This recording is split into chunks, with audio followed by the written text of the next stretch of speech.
वहाँ पे यानी बीवी ने कहा कि का जनाब घूमने पड़ है। उन्होंने कहा है मेरे सरकार परमिशन लेने की जरूरत नहीं है, मालूम करने की जरूरत नहीं है, अब्दुल मुत्तलिब के यहाँ चले जाओ और जाने के बाद ये पैगाम दे दो, ये ऐलान दे दो कि अब्दुल मुत्तलिब मैं तुम्हारे लिए बात इसलिए आई हूँ, ये इरादा लेकर के आई हूँ, ये तमन्ना लेकर के आई हूँ, मेरी बेटी से आप अपने बेटे का निकाह करते सुभान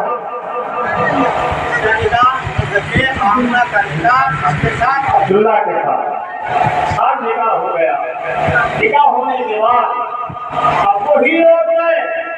जो आप यानी अब्दुल्ला से निकाह की आदत है, ख्वाहिशमंद है, सरादार है, वही हजरत यानी अब्दुल्ला के चेहरे को देखने के लिए तैयार नहीं है।